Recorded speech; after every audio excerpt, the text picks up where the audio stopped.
Hello, I'm Alexander Williamson and welcome to FISHTORY. Now, I'm going to say something and it may sound confusing, but it'll all make sense very soon. So, you can feed your beautiful plants in your aquarium fish food. Now, do I mean that you can just sprinkle food in there for them? No, and we'll get to that shortly. But I want to let you know something about these tanks that was just highlighted as my local fish club had a home show recently. And the judges came over and looked at these two tanks in particular, which are about 7 years old right now. They were at my old house and they were brought to this house. And the substrate in these tanks has not been changed out or altered. It did get a little more substrate added to it when I moved into this house 3 years ago, but all these minerals and nutrients and things have been stratified, and you can see them. You can see algae and bacteria. That's iron and sulfur at the bottom there. All of that has occurred because of what I feed my fish and they process. Then my snails and shrimp, bacteria and microfauna processes, and then that turns into mulm, which then turns into soil and substrate, which the plants then utilize. Now, the judges commented that aqua soil should only last 2 or 3 years at best, especially if you run CO2 or have a high light. Well, I'm not running CO2. I'm not adding a bunch of fertilizers. I only have a few select specific elements that I use from time to time, and we'll talk about that in a moment. But these tanks are nowhere near spent. They're still producing really colorful and beautiful plants, and they'd be even more colorful and even denser if I wanted them to be growing faster with CO2, but I can't keep up with trimming these tanks as it is. So let's talk about what we need to do, what we need to feed our fish in order to then inadvertently but purposefully be feeding our plants a balanced nutrient profile and diet. Okay, that's right. You heard me. I said that you should feed your plants fish food. Or the other way of saying that is that your plants can eat what your fish eats. Now, I use all sorts of different foods. I've got everything from big store-bought brands that I think are fairly high quality to wild sources of food, like live cultured food, like Daphnia and other creatures. Now, all these tanks have substrate that is over 7 years old now, and they have just been chugging along, and I have not added new substrate to this tank. You can see the layers that have formed. In some areas you can see there's a whole lot of mulm. Well, that is all now plant nutrients and food for the plants. But where did it come from? Well, it's plants themselves breaking down and the leaves falling and then melting like you see here. It's a big colony of snails that eats them and chews up the cellulose, uses some of the energy, and then excretes the rest when they're done.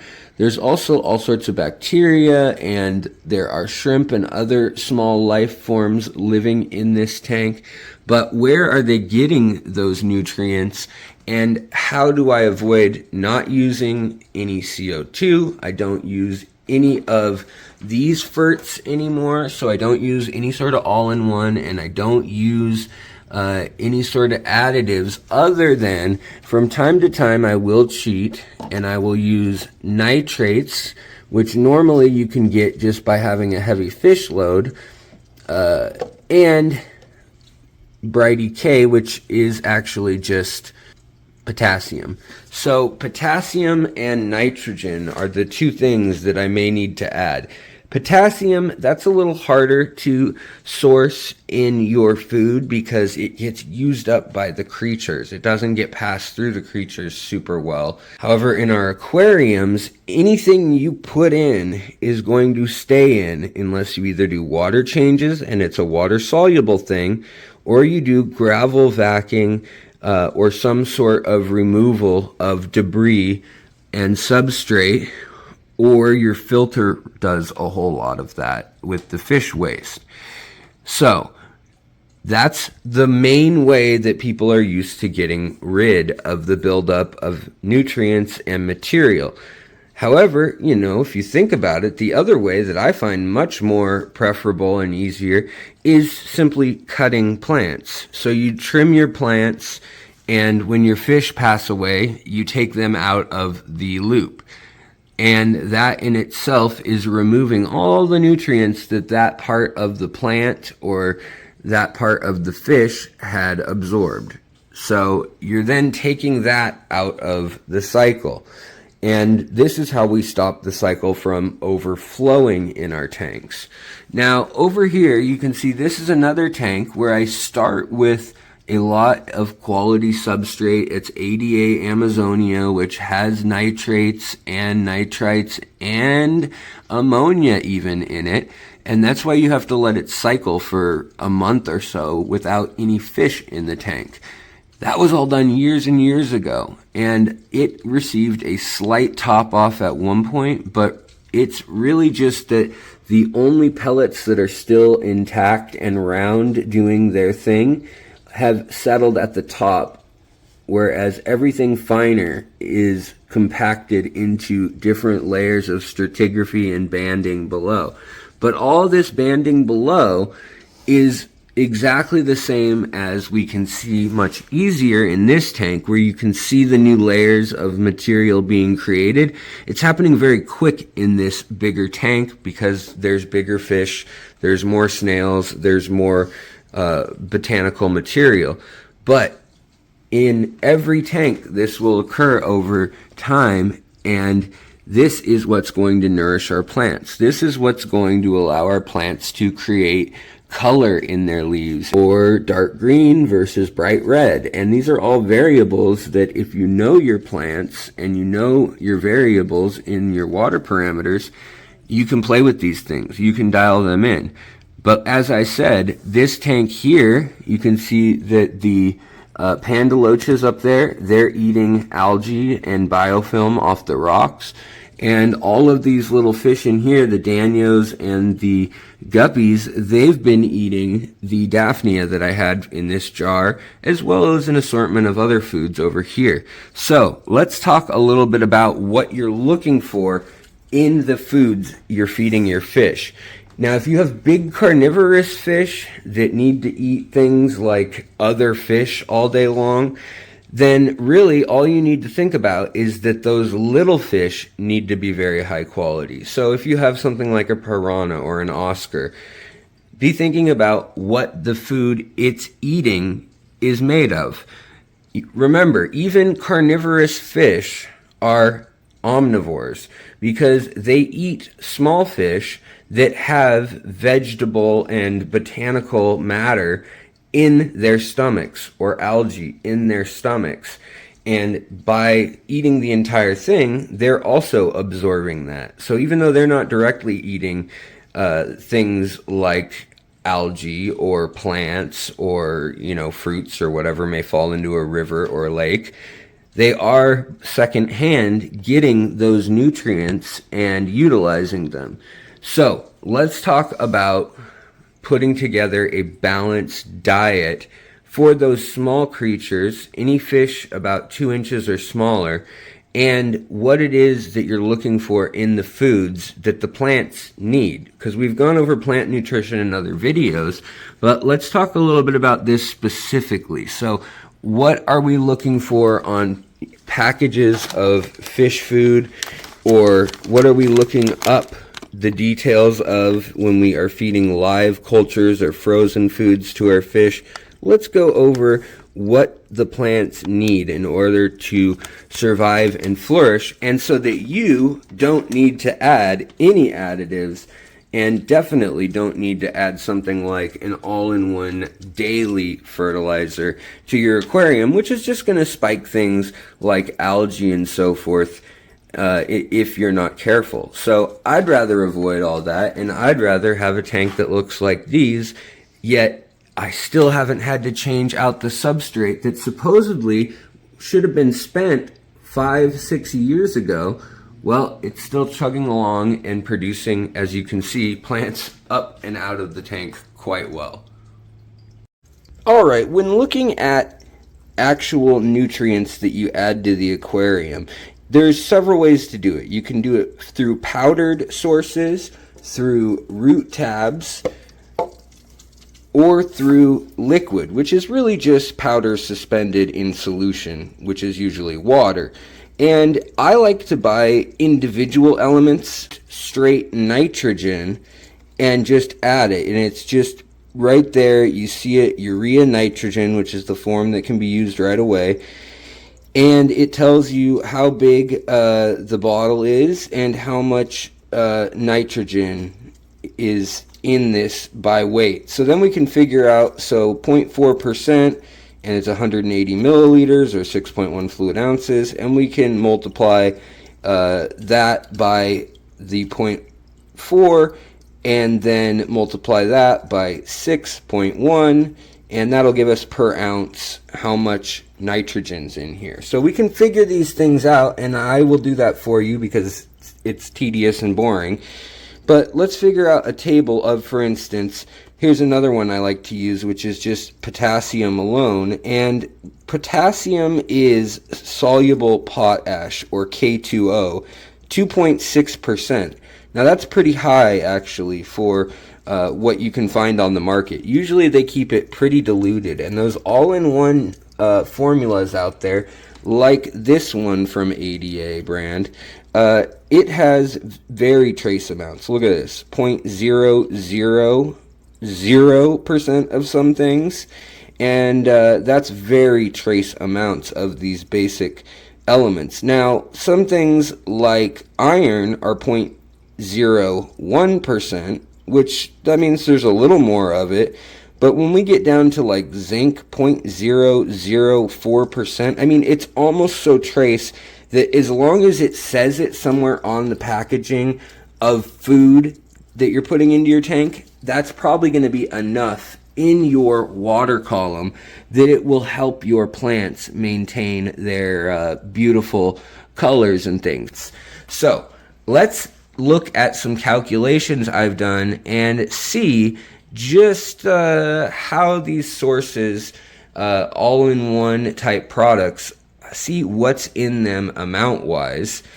And then we can look at foods, whether it be dry foods or frozen foods or really high-quality live creatures, live cultured foods, and we can figure out how much nutrients is in each of those things. Now today I want to use just the kind of stuff you could get at a big box store or order online, kind of your mid-grade dry food, and show you guys how easy it is to come up with a one-for-one amount of the same nutrients that are in a all-in-one fertilizer by just using foods that have quality nutritional profiles. You can actually just feed a varied diet of dried foods that have different ingredients, and by calculating how much is in the fertilizer you want to use, you can then swap it out for the food you're going to feed your fish. Now, because some of that gets lost in metabolism by the fish using it up,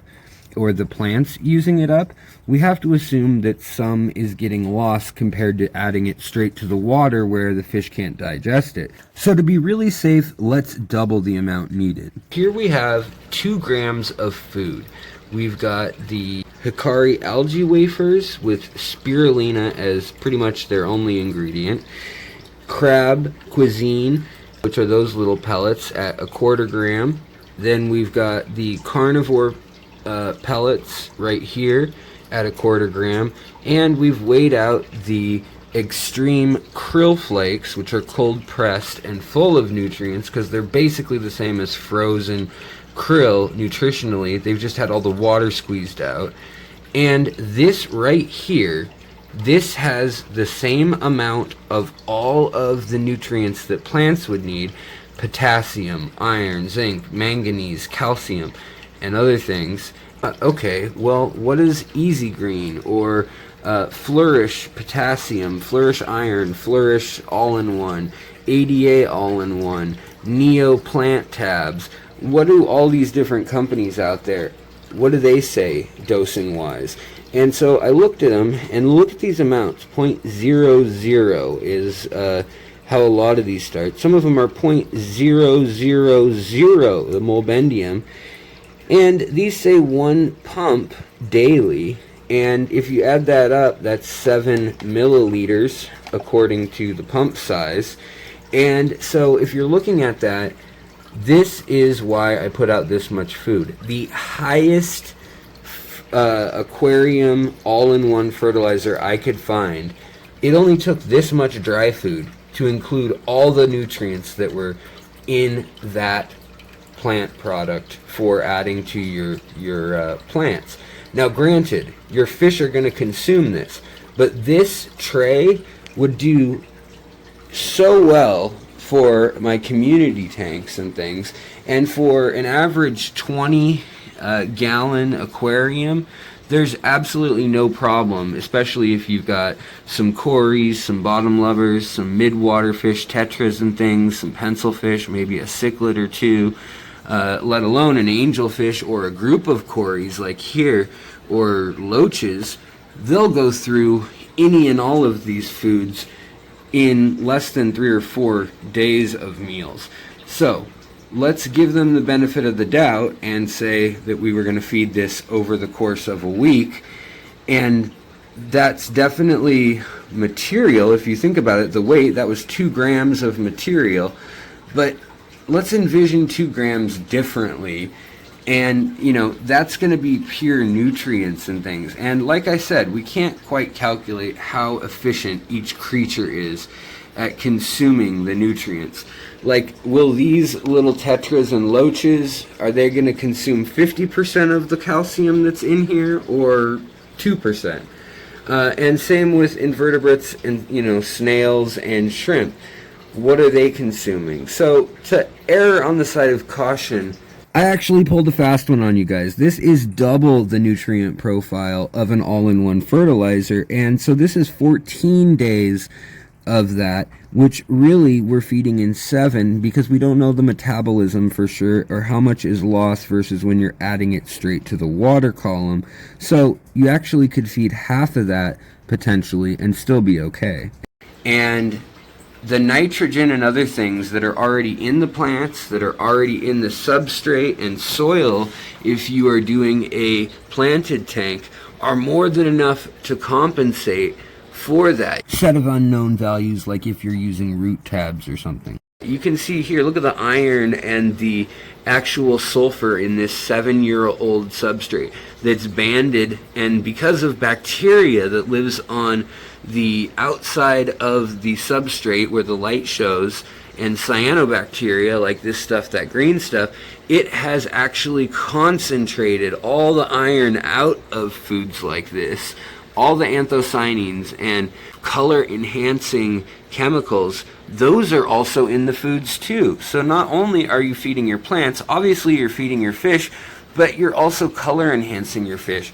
And to make all that even more impactful, this here, you know, these are all pretty good products, but they're really mid-tier. They're not frozen and they're not live. I could use 1 gram of dried live food, scuds, brine shrimp, and daphnia, and I could fit all of these nutrients into 1 gram of that. I'd probably put in some spirulina or algae just for safety, just for, you know, to buffer that a bit. And then you can also add calcium and carbon into your aquarium by adding things like over here. We can add crushed coral or different powdered things of aragonite or shells and stuff like that. So I'll just scatter that lightly. And when I say lightly, I mean very lightly. I mean, you probably don't even see it in a lot of these tanks unless you look really carefully. It's scattered. There's just a little dusting of white broken shells at the bottom. But remember, as you have an aquarium get older, you get more and more spent shells of the creatures that have passed on, like snails and shrimps that have shed. And all of that's getting recycled as nutrients for your aquarium as well. So I just wanted to show you guys that even with foods that are not too expensive, I know they're not the cheapest foods, but when you get foods that are things like the stuff you'd find at a big box store that are really cheap, brands like Topfin, Aquarium, Imaginarium, a lot of times these have lots of fillers like soy or wheat and things we don't need like sodium or phosphates, and our fish and plants definitely don't want. Sarah is a good one, Tetra's okay, but Hikari really and Extreme are three that I really like. And any of the frozen foods, you have plenty of nutrients. The thing is, you do want to have a little bit of this, a little bit of that, and that's why it's good to have a diverse ecosystem. But with this bowl here, we're replacing a week's worth of dosing root tabs in any one of these. So just goes to show you can manage things different ways. If you want to add a pump of fertilizer every day, liquid fertilizer, and put the root tabs in, sure, that's fine. But if you don't want to do that, or if you want to challenge yourself to feeding good quality food to your fish, this is the lowest quality food I would ever feed, and yet we were still able to achieve reaching the same nutrient profiles as these products. Things like ADA products that go for $20 a bottle, you know, high-end stuff, and yet we can replicate that. So I want you guys to think about it and figure out the foods you feed your fish. Most of these nutrient profiles are online, and with a little bit of work you can figure out what it is that your tanks need in order to thrive. Thank you so much for making it to the end of the video, you guys. It really does mean a lot to me that you guys find these videos worthwhile and that you watch them all the way through, that they had enough value for you to do so. If they do and you're not subscribed, I'd absolutely be honored. If you'd like to be subscribed, just click that bell button, select turn on all notifications, and you'll get all of the info when new videos come out a couple times a week. Now, YouTube's been pretty bad at notifying folks as of late, and I think they've changed some things. So it does mean a lot if you guys just come back and check in too, if you're a fan of the content. Beyond that, I want to thank my members so very much for allowing me to do what I do here on the channel, and I hope all of you, member or not, new viewer or old viewer, I hope you're all having a great week and will continue to have a great month and wonderful times with your fish tanks. All right, guys, I'll talk to you later. See you next time.